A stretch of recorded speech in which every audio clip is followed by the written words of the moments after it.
real estate at Wichita State University. I am also on the board of directors for the Kansas CCIM chapter, and I'm very happy to host for us this morning this event that the CCIM chapter has put together on navigating the regional economy amid COVID with Jeremy Hill at Wichita State. To kick us off this morning, Kirsten Stang is our chapter president, is going to speak to us and give us a little welcome and introduce our speaker for today. So Kirsten, take it away.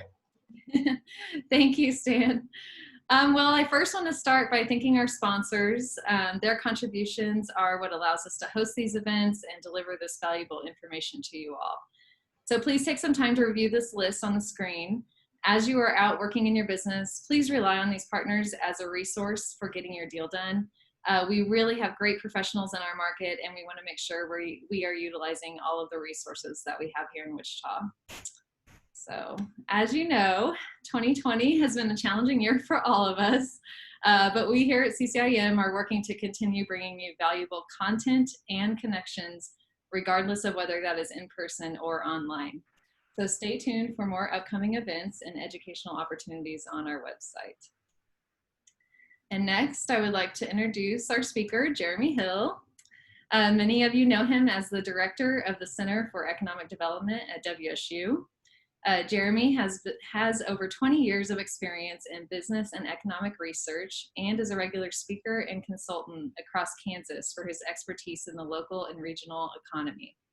Jeremy leads the Center for Economic Development and Business Research in its mission to provide accurate, reliable information and analysis to inform decision-making in the public and private sectors. The center provides market research, analysis, and employment forecasts for the regional and state economies, and Jeremy has contributed innovative research, analysis, and planning in many collaborative ventures across Kansas. His research focus has been on business analysis and community development, as well as workforce, tourism, and retirement analysis. Today, Jeremy will speak to us about the current economic conditions, the economic drivers for the Wichita and Kansas economies, and general expectations over the coming months. Topics to be included are labor demand, costs, and wages. So with that, I will welcome our speaker, Jeremy Hill. Thank you. And just before I turn it over to Jeremy, I do want to mention here that if anybody has questions, best way to do that is to put those questions into the chat, and then I will forward them on to Jeremy, and that way we can keep things smooth and transitioning well for him. So with that, Jeremy, I'm going to put you in the spotlight and turn things over to you. All right, hopefully everyone can hear me and you can see my screen. If you can't, start waving your hands. All right, I saw a thumb, that's good. I ran across this photo just yesterday. I don't know if anyone else saw this. This is the first day of school of two boys in Florida back in 1918. I thought that was very fitting for what's going on right now with a lot of kids here going back to school wearing masks. So anyway, I just threw this in there just as a piece of history, and I think we can all relate to, 102 years ago. Oops. All right. Let me get this set. There we go. So here's the things I put up here for the discussion today. The first one is what just happened. If you ask my kids, they think COVID's been around here for years. But to me, with how fast it's accelerated, how much has changed, we have to really pause and say, what has happened? How do we look at this? What are the implications from a lot of the fiscal policy and some of the relief? The next one, I thought we really should pause the button and understand kind of the loss, right? Where are we in this? How do we start measuring? And some of the data is finally coming in for me to give you some more hard numbers. The third one, we'll transition, is get a microscope, really high frequency data. And do this is actually gonna pull us out from Kansas and region, look at the nation, because we don't have this high frequency to give us some of these current trends because things have moved so fast. Then I'll look at the recovery and some expectations towards the end of it. So first, what has happened? For me, it's like a whiplash of events to try to figure out and really assess everything that's been going on. So to start with this, I could show you all of the numbers on cases and deaths, but I think everyone has seen plenty of that. So the first one I'm going to show you is what's happened on the fiscal policy. How much has Congress and the White House put money into this market? And I debated actually put a different slide that actually compared this one to all the way back into the Great Recession around 2008. And you look at this one compared to that one we were impressed with how much money came into the market, and it was not even nearly as fast as this one. Matter of fact, when I was first asked to think about how all this stimulus is going to affect the economy, my first assumption was it would never come within a month. And you can see on here, is in a very short period of time, we had a big bulk of the cash just really flowing into the economy through multiple different programs. And then shortly after a month, in 2 months, we had almost all of it really flowing in real time. Now, you can allocate the funds. It just usually takes time for it to filter in through all the programs. It accelerated really quickly. Doesn't matter your political point or really the effectiveness of each one. As you'll see in a couple of slides, it was not what I expected. And in my worst case scenario, it was going to take more than a month to see that amount of money to really hit the economy. So here's the first assessment. Here's the PPP program, the Payroll Protection Program. This one went to all those businesses to keep their employees employed during this period of time. And this shows the allocation based on number of firms by state. This kind of normalizes the data. And it shows that Kansas was one of the top ones. Now, the bigger stories, it just says it's small and medium-sized banks are really what helped it, but that doesn't tell exactly why we had more money. And the real reason is because we had small, medium banks. They had personal relationships with those businesses that fit the criteria. So they were able to really talk to those companies, get the money to them quicker, and that had a big effect on the Kansas economy. I will tell you, when I led into this, I thought we would get less than the national average, to be honest with you. I did not expect to get, a higher concentration than the rest of the state. So this benefits Kansas in the sense that it pushed cash to the businesses that needed it quicker. Another one that I was a little surprised by was the stimulus checks, right? This goes as of May 22. You can see that Kansas and the whole heartland actually had a higher allocation of some of the funds. And the first reason why is really the structure of household income. We have more people that fit the criteria, so we had more money coming that way. And the second component is because in the Midwest, we were tending to have the filing the previous year and already filing this year, so we just were able to allocate and get the funds to people in the Midwest than in some other states that didn't file on time or had other issues. I will tell you, I did not expect this to happen either. I was expecting less cash payments flowing to Kansas. So there again, I'm a little bit on the negative side, and it should be known that I was a little on the negative side. Now, they've already analyzed how households have been spending some of this funding.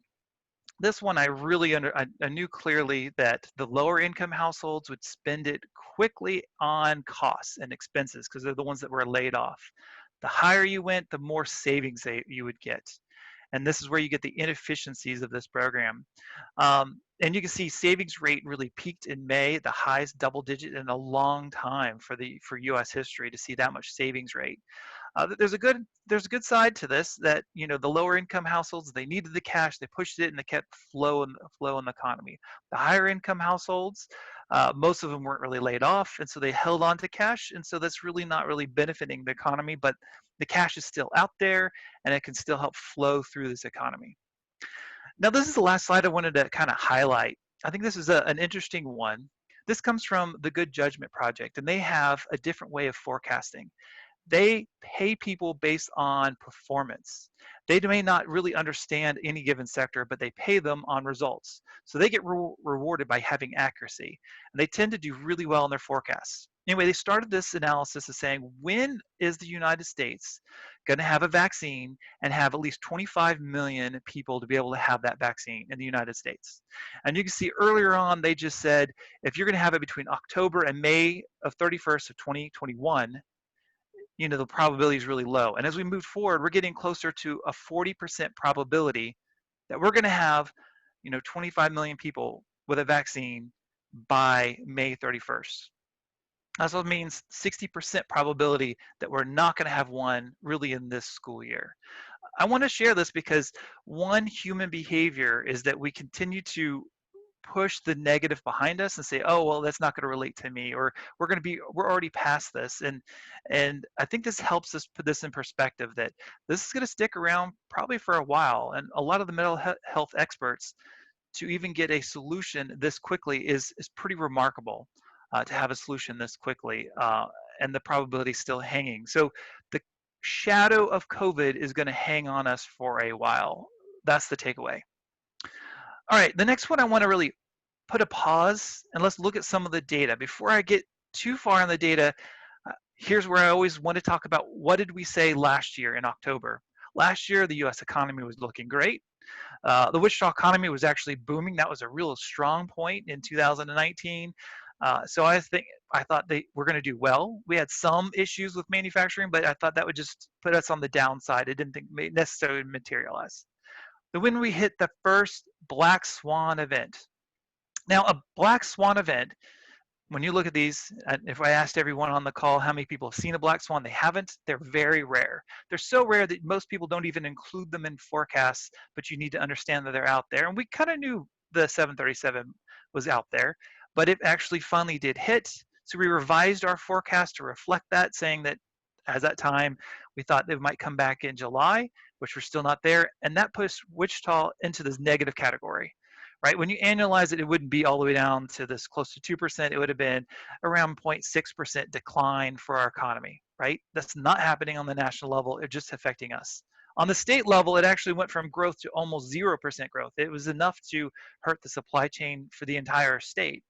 Then we hit the second black swan event, the coronavirus. And I did this one in April.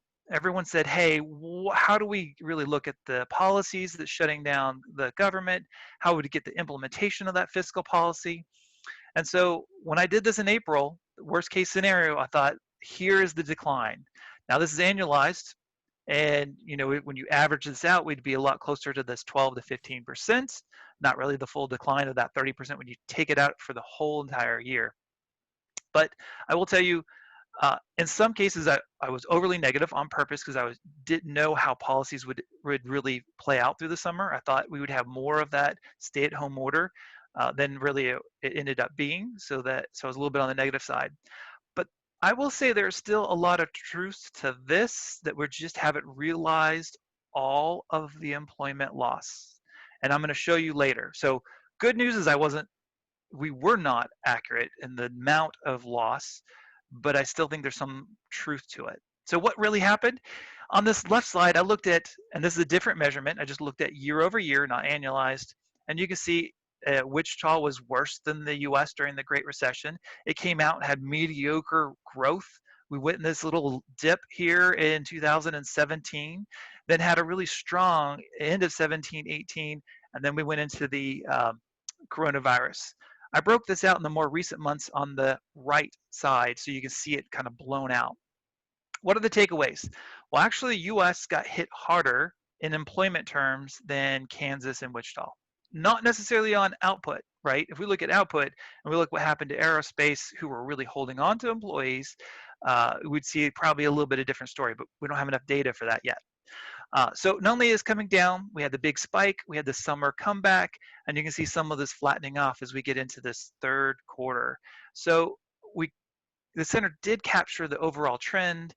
The scale was off a little bit, but you can't compare this apple to apples because we're doing annualized versus year over year. So good news, we weren't nearly as bad as the US compared to what employment numbers are showing. But as I was preparing just for this presentation, I wanted to get a different story on employment. The other one is from the firms. It's the firms looking at employment from how many butts are in seats. Now I'm gonna look at how many heads are in beds that are employed or not employed, right? This is the household side. And when you look at employment here, I did a different measurement. I did it by a base period. So it's cumulative. How much has changed in employment since December?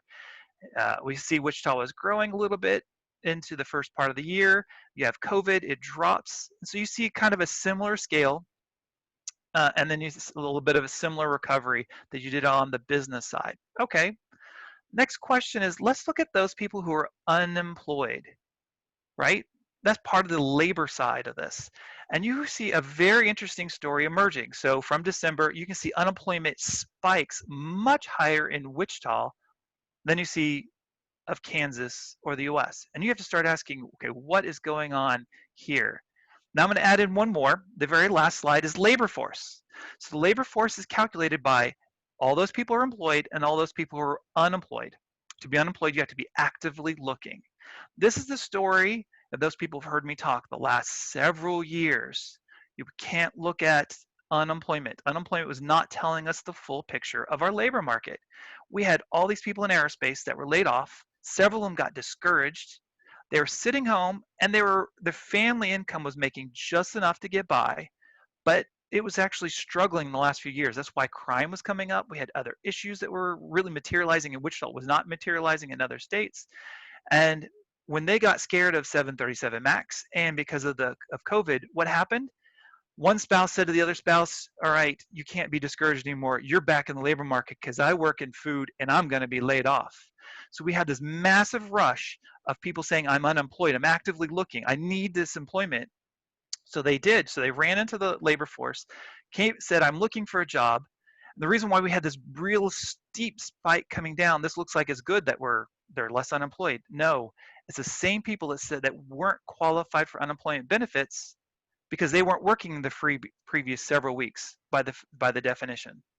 I share this because this shows the vulnerability of Wichita that was leading into this, right? Although we were really booming, we were trying to hire people back, we were just getting to that point of really re-engaging, getting the training, it was looking great, and the timing just really hurt. So if you look at our households, how they're doing, there's a segment of it that is very vulnerable right now. And that's why you see something completely different. Why did the US labor force go down? Well, because there are segments of the population at the US level that said, hey, I have a health condition. I'm not going to even be in the labor market right now. Or I have a family member I need to take care of. And that's why labor market went down with employment. But here, even those people who left our labor market said it's not good for me to stay in, we still went way up. A unique story to us. All right, let me switch over to employment. I only put a few selected ones on here. The top right, and I did it for Kansas, but you look at Wichita, it looks exactly the same. You look at manufacturing dropped. We're back down to where we were at the previous Great Recession and came up only slightly. I'm going to tell you right now, this does not reflect what really is happening in manufacturing. On the non-durable side, the food production, those are actually trying to expand. They just had losses because of COVID and health issues, but they're going to grow back because there's so much demand for food right now, especially the commodities that we do in Kansas and Twinkies and things like that. On the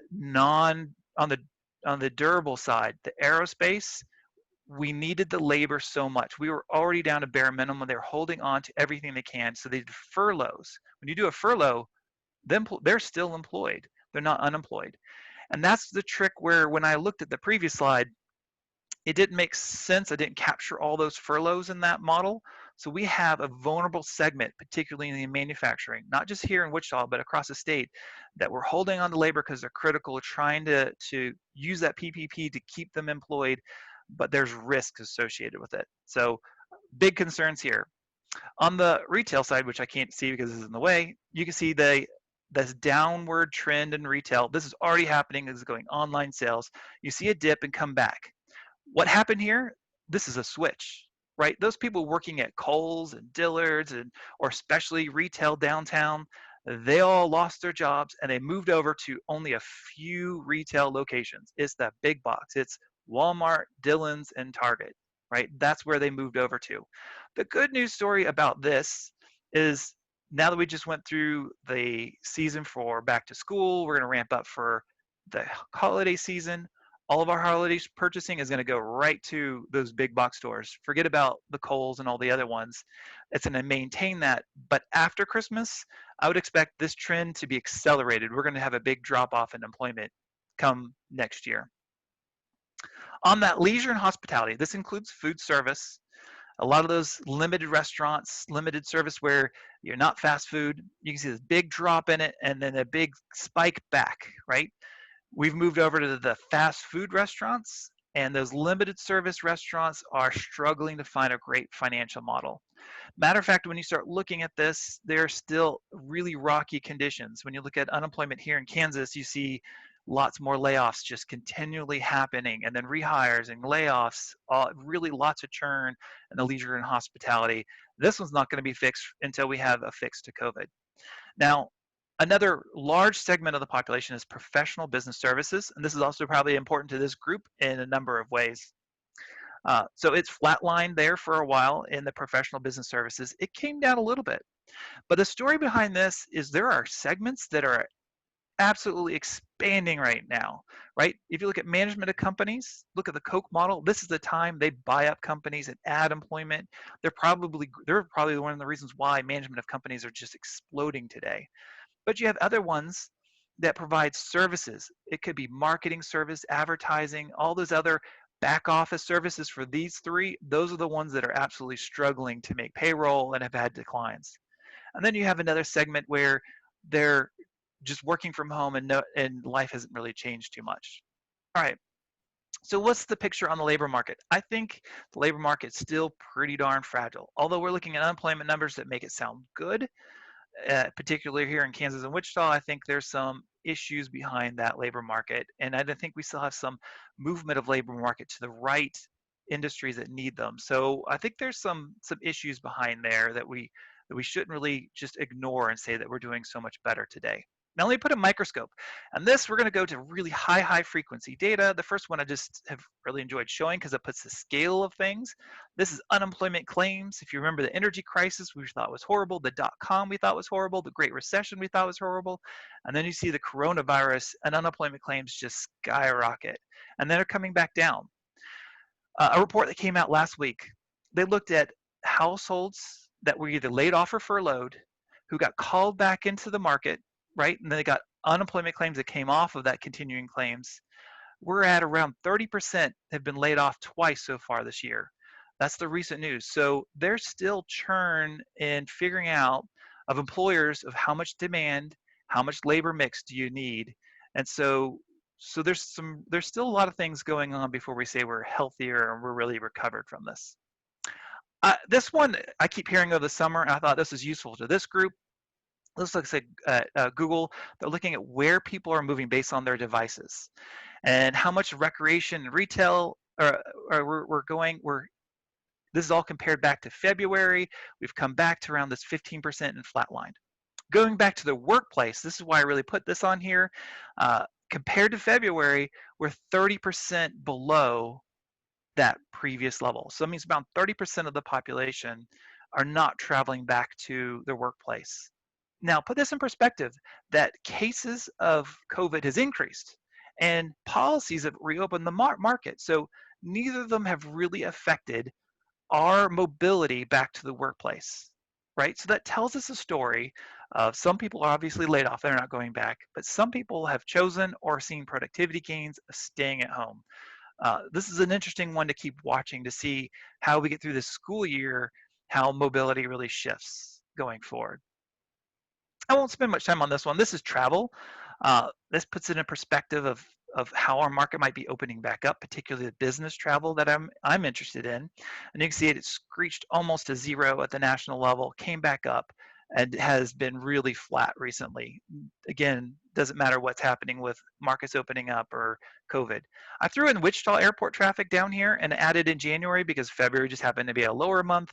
And you can see, even if we compare that, we've improved a little bit more relative to the nation.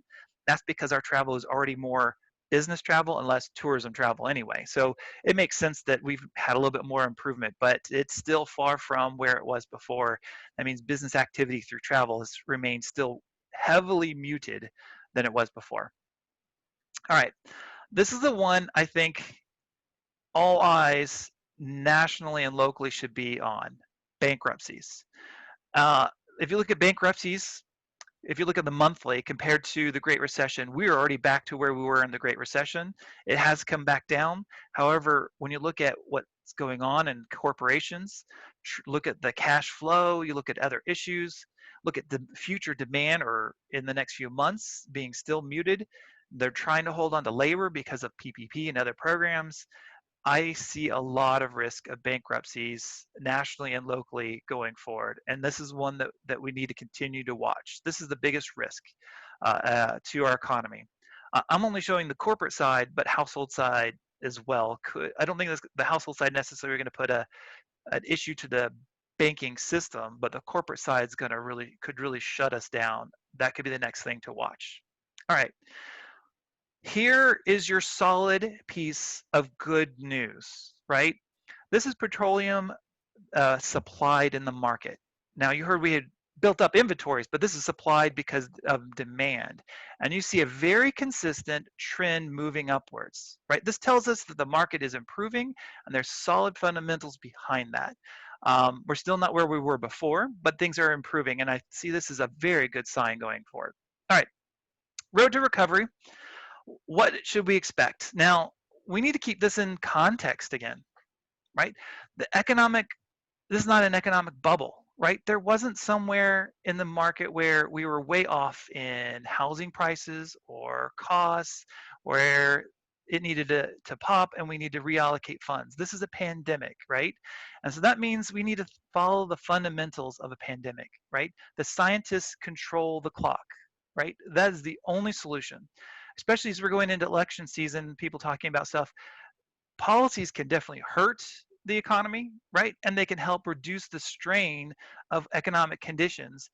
But we really are going to be back to what the shadow of COVID is going to do to this economy, right? That's what's going to control everything. And we shouldn't really put a lot on policymakers, although the policymakers can reduce the amount of economic strain. They can prevent us to go into another recession, but I don't think they're going to really turn us around because the solution needs to be what scientists can come up with a vaccine.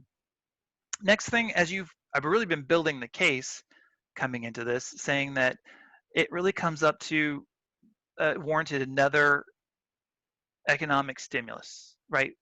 We've have these bankruptcies, households could have bankruptcies, corporates can have bankruptcies, particularly those households of the most vulnerable. Policies coming back to that is going to be very important because there are very vulnerable households out there still. So, and keeping the cash flowing is going to be important. So far, we saw the cash flowing because of all the stimulus before, but if cash stops flowing and we're still holding out on the households, higher income in individuals, or even some companies holding cash because they're worried about future prospects, that could really derail the economy pretty quickly. The next question is duration, right? And under duration, we should think about, is this a recession or depression? And there for a while this summer, it got really concerning that a depression might be looming because when you looked at inflation, when you looked at what's going on there was some concerns about where inflation was going to be, but it has since mitigated, and I think we're still in this recession kind of category, not a depression. But as you can see, I think there's more to this economy that we need to be worried about. All right, market shifts. Now, the first ones, let's talk about market shifts by industry. The first one's obvious. The bricks and mortar retail, will not be the same, right? We have already shifted. But does that mean that the really high specialty retail that is not competing online, that is competing based on services, is that going to go away? Not at all. The consumer really still likes the experience, and so those are going to stick around. But if there's a retail that has a national competitor to it, then it's going to be very hard for those to really stick around going forward. On the durable side, and when I say durable, we're talking about aerospace and some of the machinery manufacturing. I see all those continuing to hobble along, right? They're still dealing with issues of supply chain issues. We still have trade issues, which are still out there and brewing, and that's creating some problems and disruptions. And overall demand has not come back. And so when you look at the corporate earnings nationally, you can see a lot of companies, we had bankruptcies come on already, and we're still having bankruptcies trickle in, particularly in that durable good manufacturing. So I see risk there. Full service restaurants are struggling right now because they aren't finding the financial position that makes them successful, right? All the additional care that takes and the less real estate you can use is really putting a pressure, and I see risk there. And the tourism and entertainment sector is going to stay muted until we have a vaccine. Now, what has been missing in the economy for more than a decade, and particularly the Great Recession? It was innovation, right? We did not see a lot of innovation, the US or Kansas or Wichita. So the next question is, how much business formation is coming on? And I'm going to show you a slide next to show you what's going on there. That's very important. The next one is expansion of new products. I have been interested in watching some of these companies who've called us and who've been trying to fit with the network, who are changing and shifting directions, not just for diversity's sake, but trying to find new products that would fit a new market. And we have several companies here doing that. I think this is the real growth point, right? In 2008, we had a cyclical event, right? Most companies laid off, they kept the same kinds of business patterns. They came when the economy improved, they went back to what they were doing. They didn't have lots of changes there. This time, we're going to see massive amounts of changes. I think companies are looking at the market differently. The third component, which we shouldn't disregard, is new processes, right? This COVID has created an opportunity to really think about workflow, then to think about customer acquisition and adapting to the technology they already had for a long time. They were paying for it, they just weren't utilizing it.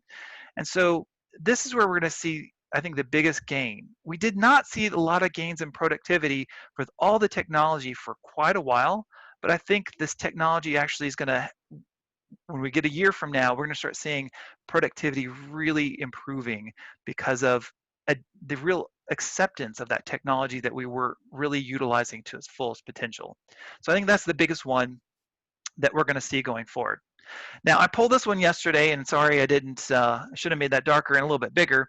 This is for Kansas, business formation, and you can see business formation from 2006 all the way to 2008, kind of peaked and then started coming down. By the way, I looked at the national. I was going to overlay it, didn't have time.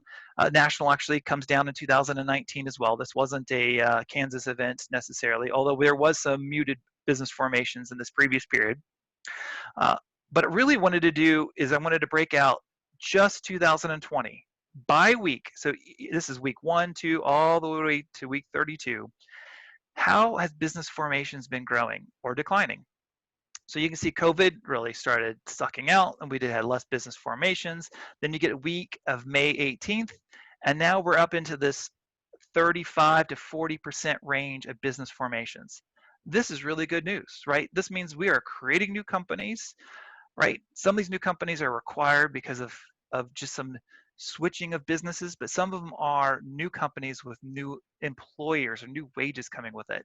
Right now, and I'm going to dig into this more, right now it looks like we have less new business formations that have employers already with it, but we have new business formations. That could be good and bad. That could be new innovation where we're just not in the market stage to have hires, but right now we're just not really creating a lot of jobs quite yet. So this needs to keep up, and hopefully we'll see the product of this 6 months to a year from now. So I'm very optimistic about this one. All right, what are the expectations? First, I will tell you, I'm not going to put numbers out here because October 8th is when we're going to release our numbers. We're actually running the numbers today. We'll have our first set of numbers we're looking at for our October 8th, but we'll make revisions between now and then of what we think will happen for 2021. So you'll be on our website, or you also can go to our event to get more. Broad thoughts. First, I think the recovery was boosted by fiscal spending. Clearly, it put cash in the economy. I expected it to be worse, and even with the fiscal stimulus, I expected it to be worse, and it really helped tremendously to help bounce back our economy, kept people employed, kept them from going to unemployment insurance, and that just smoothed out that steep decline that could have happened. Really, without another round of stimulus, I think we're at risk, particularly here in Wichita, those vulnerable families that lower income household that has some risk there. On aerospace, I was super optimistic, but now it's a rocky path ahead.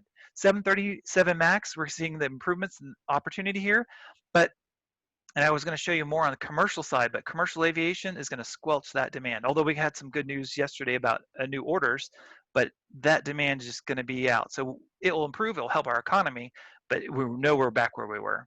Business jets are improving because people are switching to that. but corporate profits are going to limit that, right? Corporate profits do not look good for the remainder of the year for most companies. So I have concerns there. The defense spending has stabilized our market. This is one that's been really great because of this administration. However, it doesn't matter this election. Kamala is already wanting to reduce defense spending, so that could hurt us. But even Trump, under this administration, when you look at all the costs and the fiscal constraints from all the fiscal stimulus, defense spending is going to be one that's going to start shrinking or at least stabilize and won't have that expansion. And that's unfortunate because it was helping our economy locally. We've seen a lot of good improvements of stabilizing aerospace. So unfortunately, that turned my outlook for aerospace. Construction, I wanted to go in more detail, but it looks like construction, they've worked through the pipeline of a lot of contracts. I'm worried about the second half really slowing down quite a bit. Durables and non-durables, which is food, and agriculture, they have been stabilizing the state economy, right? They're going to continue to stabilize the economy. I see some growth, not lots of growth, but they're doing well, and they're going to help stabilize everyone else. Manual service sector is at the mercy of COVID. This professional services, as I shared earlier, there's some strong points, right? If you're going to serve a sector that's growing, I mean, they can continue to grow. They need more resources available. But there are segments that serve that manufacturing, and they are very vulnerable and could start declining.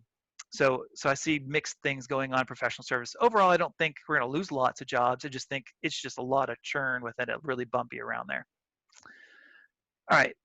Overall recovery, the employment's not going to recover to pre-recession levels this year or even the first half of next year. Honestly, I don't think it's going to recover anywhere next year at all. But I could be wrong. We could have a quick vaccine, and if we do, that would take all the pressure off of the federal stimulus. You put a little federal stimulus on there, and we could get growth back pretty darn quickly because overall demand could come back. The longer we wait, the more risk it is to that length of time it will take to recover. So it's a slippery slope there. The longer we wait for recovery, the longer I think it's going to take us to really recover pre-recession. So don't expect it anytime soon. Hey, Jeremy, I think there's a lot more. Quick question that I wanted to pop Yeah. in here because it's right with what you're doing, which is these particular thoughts that you have going forward. I know it's not your formal forecast yet. Are you thinking specifically for Kansas or for Wichita in these observations? Both of this is Wichita and Kansas. Kansas is going to do better because of the agriculture and food. They're just going to do a lot better than Wichita. But manufacturing, when you look at employment concentration, we are a manufacturing state. We keep saying we're an ag state. By output, we have a lot of output there. We are a manufacturing state. So you'll see some of this at the state level. The supply chain for aerospace is behind there, but we have other for vehicles up in Kansas City and durables. It's spread across the state. Now, I do think there's more risk right now. We've had a lot of that furloughs here in the Wichita area, and that's where the layoffs are going to start mounting, I am afraid. The companies saw that they had to keep these key labor. They already weaned out all the marginal workers they could, right? And they were trying to hold on the best they could and I just think they're at the point where they might bring back furloughs, and we're going to continue to see some more layoffs. And that's not necessarily just Spirit, but is also the smaller machine shops too that we're trying to hold on some. So I think to your question, or the question of the audience, is it Wichita or Kansas? I think Kansas and Wichita both have that expectation, but I hate to keep being the negative person, but I'm still going to be a little bit on the negative side here on that one. And that really comes up to here. Kansas is going to trail the U.S. economy, Wichita particularly because of the manufacturing. And oil, honestly, I don't see how oil is going to really improve that much right now. So that's not going to really jump up and boost the Kansas economy or the Wichita economy by a lot. It's going to probably stay down under either presidency. So it doesn't matter which political view that you really have. I just don't see it really taking off that much. The prices aren't going to be a point for us to really take off. All right. I think I got to about the time for questions here. Very good. Thank you, Jeremy. We had one question on here. The question was about office and uses, and he said that it seems to be a story of two tales. Some businesses seem to be deciding that, hey, this work at home is great. We don't want to have as many people, and they're reducing the amount of office space demand that they have. And in other cases, they say, no, we need to be focused and we need to have people here and available, but we need to spread them out more. And so that's increasing. And so part of the question really is, what are you hearing from your Way Out team and from other businesses that you interact with in terms of their needs for office space going forward? So I think there's two things I want to chat about. One, we looked at labor, and this is available, by the way. We looked at every single occupation, and within every single occupation, there are two functions that are important when you think about office space. And this is available, by the way. We have it for Wichita and for Kansas and for the whole nation. Occupations that require to be in the public, right? They're not going to go away. I mean, that's the key to their position. They have to be in the public. They're just not going to disappear. So if you want to know the share of occupations locally that need that, that's available. The other one is physical proximity, right? You might not need to be in the public, but there's some occupations you have to be physically present to really be productive to do it. And so what we did is we took those two key variables and said, what does that look like to our labor force here? And where do we have a higher concentration? Where do we have a lower concentration? And just as your question came from, it varied depending on which sector. So if you go to our website, we have all those occupations. We have it even by industry. So you say, I want to look at manufacturing. How much manufacturing could really be work at home? And there are some. I mean, think about some of this spirit that some of spirit work doesn't really have to be there because they're doing engineering work, but some of spirit work has to be there. So I think that is a great tool that we created back in April for this whole team to go back, everyone on this audience to go back and look at and say, okay, where are those vulnerabilities by sector and how much really needs to be, how much because of their occupation they have to be physically present to do their job. Now, physically present to do your job doesn't mean there are synergies or loss of synergies being connected. So I think this gets to the second question of, well, they may not necessarily need to be physically present, but you lose some values. And that's why some companies are saying, wait, no, we actually need more in-house. We need to be together to kind of get that brainstorming going. We're losing some of that value. And that I don't have really a capture of that, right? But I definitely see that as a component.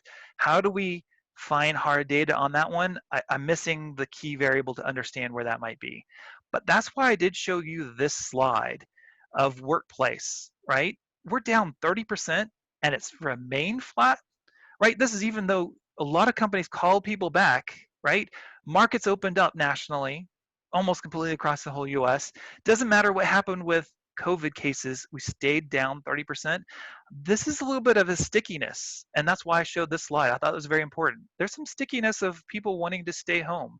I know from my office, and this is not enough to really give you hard data, just one perspective. We talked about staying home back in May, and then in June we said, nope, we're done. We have no plans on ever coming back to our office. We had all that technology of productivity and workflow. We weren't maximizing it. We just forced to do it. We had that learning curve. Now that we did it, we found productivity gains. So our staff said, and that's why I said it earlier, I think there are segments of this, and I don't think it's 30% of the here. Some people are laid off, but it could be a 10%, if I'm just throwing out a number, but it could be 10% of that office workspace that says, no, it's more productive to be at home. That doesn't mean they have to always be at home. I need my staff to be in once in a while, but on a daily basis, I don't need to be downtown anymore. So that means the complement to this is, where's the shift of retail? Where's the shift of food service? It just moved because we have a high commute in this market in Wichita. We have a lot of people. I do this map with Leadership Kansas. Almost all the leaders live on the outside ring, and they all drive into downtown. And that shift of demand for retail and for food services also shifts. That also means you'll have a shift of where they want to have that complementary office that might be smaller too, right? They don't need to be downtown big office. They might want, suburb, small office just for a meeting space, for convenience, for executives, right? That shift also, I think, is definitely clear there. Now, I went a little long on that one answer, but I thought it was useful for this group. I will say, what's my perspective of my conversations with some other businesses, with the Way Out team? I have had conversations, and I will say every time I share like my story, it's the same story. Everyone's saying, wow, we could not believe how productive it was. We had leadership that was in a previous generation, not to knock the baby boomers, but baby boomers had ways and management practices that were successful, and they were implementing on other generations because they were in leaders, and they kept it. Even Generation X, they've learned it one way, and they're a little bit resistant, technophobes. And the conversation every time comes, we had all these resources, we just weren't really utilizing them. So that's been my experience, but that's not enough to say that's a trend yet, right? That's not holistic. That's just my perspective from what I've gathered. But I also could be talking to the people who are, because I'm always doing it by Zoom. I might be selectively hitting those people and not hitting those other ones that said no. This is the worst thing ever, and we really got to be back into an office space. So don't take that as broad data. But this one I thought was fairly useful as an indication to keep watching. That's interesting, and I think this would be something that would be a very, very useful question to include in your surveys that you do of businesses going forward. It would certainly be appreciated by this group to get a sense of what percentage think increased space needs versus decreased space needs because of not just during the pandemic, but after it's over, and how we'll respond and go afterwards.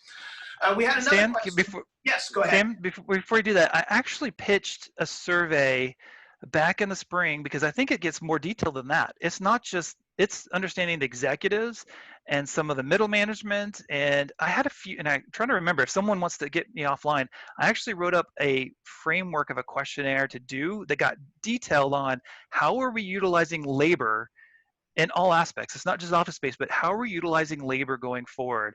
I mean, and so I kind of drew up a platform, but I couldn't find someone who was really interested in really executing that with us. It wasn't something that I wanted to send it out, but there was some interest at the beginning and then I paused. So anyway, I did think about that, but I haven't executed that. So yes, Stan, next question. Yeah, very good. We had a question quite a bit earlier when you were talking about innovation and new business startups, and it was really a question of how can we in the business community encourage innovations for business and encourage these type of things. Are there things we can do to help encourage that in our local community? Yes. So, here's one thing. I think, where did I have it? That was back a few. Anyway, a little bit of lag. There we go. Wichita is very lucky with the leadership of the last 10 years to have really embraced the environment and wanting to promote innovation, right? And this is not just Wichita State's Innovation Campus. This is beyond that. This is when I've talked to banks who have been embracing the idea and trying to figure this out, right? They've already gone down the path of thinking about this. This is back office solutions trying to help innovation, right? This is a whole broader network that has been building steam over the last several years, and we are really lucky to have had that, because I think, as I've seen just a few glimpses from the university trying to spin off innovation, it really made that acceleration process to market already improve. It has gotten the interest of some of that angel investors that are more engaged. They were engaged before, but they didn't have, the whole system wasn't working. So first point is that we are really lucky that we had that shift, that realization that innovation needed to happen, and that could be very beneficial. I wasn't as positive about it before. I thought it could be a sunk cost. We put all this money in and we could lose all of it. But given what happened now, it really helps accelerate it and could put us in a really good position in hindsight. How can we help some of that? We already have been building this whole network. Keep reinforcing that network is important, right? For this group, there is a role for commercial real estate in filling that network, right? It might be figuring out how that commercial real estate is more nimble in meeting some of those demands, especially for those startups that have very little cash to start up with, right? They need and I don't want to go to the incubator story again, but the incubator type thing where you have space where they can have different ways of paying rent, things like that. That might be the story for this group to have it. And I'm not the qualified one to lead that conversation, but that could be where this group can think a little bit more about your element and how you provide that network. The network is building. I think we see some values there. The only other thing I could say is, and since you deal with a lot of people who have the investment side, it is moving cash is going to be important, right? Access to capital is important. And you're talking about surveys. We did some surveys before on access to capital. I think we're not moving capital efficiently. It's not getting to the ones that have the highest reward or potential reward. Is more within our narrow networks. So, the cash side is important. That's a little rambling, so let me go back. I think there's some side for commercial real estate to do, thinking about how you can be, more nimble and flexible to it, and then really a cash capital, and then support this ecosystem that's already going, right? Support how is the Small Business Development Center interacting? How is these other groups interacting with the system, right? Keeping that going is going to be important. Even when we're losing funding, keeping them going is going to be important to really churn out those new businesses. Very good. I had one comment and thought that I had when you were talking about the hospitality industry, particularly hotels. And this was just a comment that I heard from an operator who is primarily in boutique hotels, and this was a little over a week ago. But they indicated that where they have come back and where they have recovered has been on the leisure traveler, and that the business travel has not come forward, and that his expectation was that business travel would remain very, very muted until all of this is resolved, and primarily because of liability concerns. If I ask an employee to go and travel and then they get sick, do I have some liability concerns? So that's not really anything it was a question, but it was some feedback that I'd received from somebody in industry that I thought people might find interesting. What we did have a question. Go ahead. Can I add something to that? It's surprising you said that, because I've had two experiences with hotel, which I was surprised. There's a new hotel start somewhere else in Kansas, I won't say where, that came to us, and I was a little surprised about that happening at this very moment. And they were talking about a different segment of the market. And then I had a conversation, it may have been the same person, but one segment here in the Wichita area found that demand really came back, but they switched their audience, right? That was this innovation down lower. I mean, how do you think about your new market? They were trying to get people who wanted shorter getaways, needed to get, or even health reasons, needed to be away from where they were, or other sick people. They completely shift the market. That level of innovation, multiplying that's where we see value growing forward, right? Not only they're paying bills now, and that was really the focus. I had a conversation with that person, but that local market, could still build something in the future, right? Continuing that in the future might help sustain that product going forward, and that changes what they, sell as their image too. So, sorry, go ahead. Next question. Yeah, so the next question had to do with the medical sector, and if you had any thoughts on that, and that's especially, I think, important to this group is the medical office. Yes. Wow, that one's so the broad story there is, you can see doctors, sole doctors, I think most people in this room might know, doctors are not doing them by themselves. They're coming into hospitals. So you have this big shift going to the bigger hospitals to get all the power. Then you throw in COVID, and you had earlier on in April and May, you had the individual small practitioners. They were just decimated by this. We kept in the broader news, they said healthcare is doing great. And we think healthcare is doing great because we're all sick, but that is the hospital side. That's just your general physician. But all the specialty ones, I mean, that's another one where they have lost a lot of cash. They are really close to bankruptcy, and they are struggling right now because those elective procedures, right? It finally came out maybe around June where we said, wait, stop avoiding those elective procedures. Some of them are critical for you, right? Some of them could be very helpful to you, and you're putting them off. So how has this shifted? Well, the shift before this was definitely going to the larger one, and it's because of the insurance, and it's because of the costs that are putting it to it. Does that mean there could be a revert back to the small? office. Maybe there is a market still there that was disappearing, where they don't want to be in that big hospital because there's health risks to going to the big hospital because of COVID.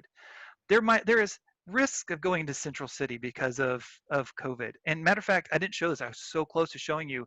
We're already seeing people are moving from IRS data, moving from the big cities, big cities, to moderate cities like Wichita. They're already moving from moderate cities out to rural areas.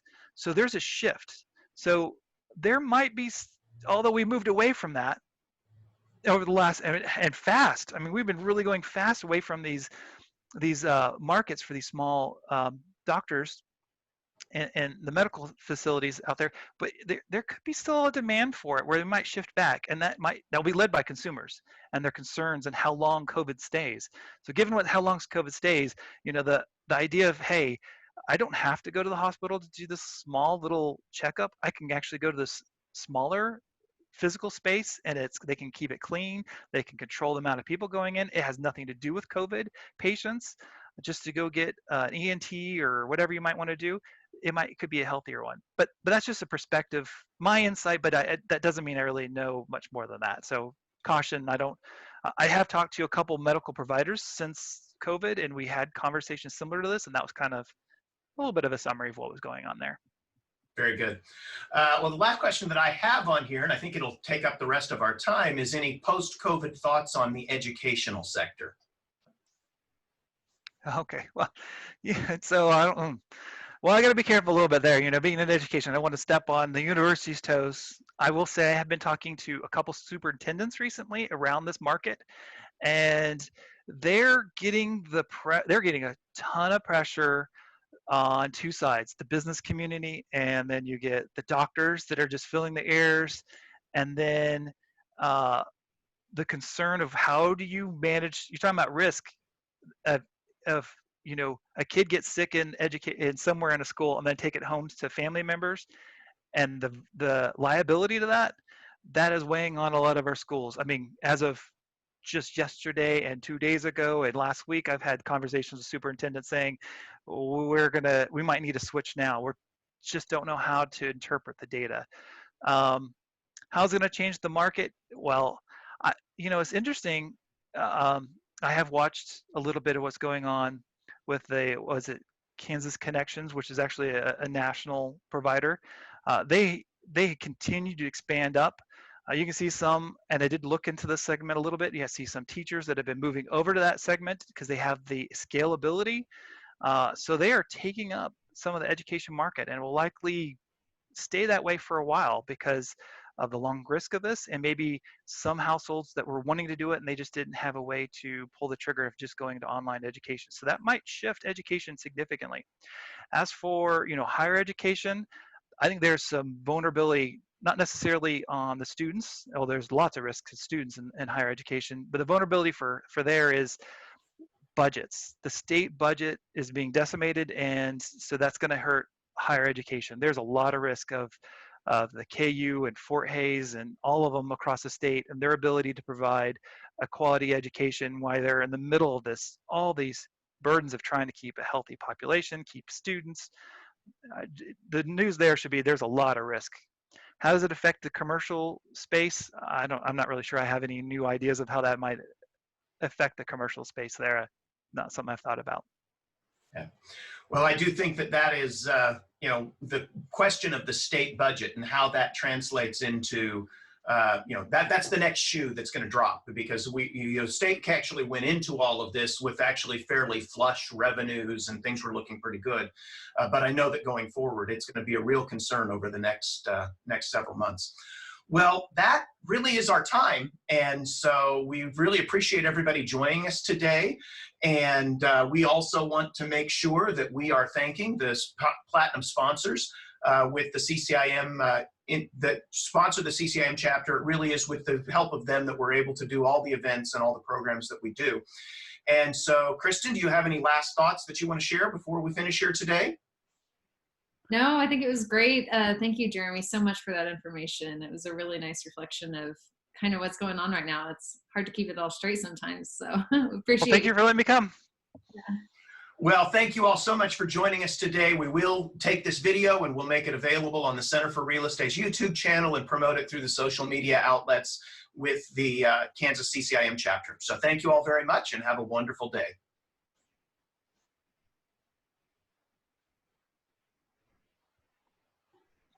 I could sit on here for a minute or two if someone else wanted to ask a question not being recorded.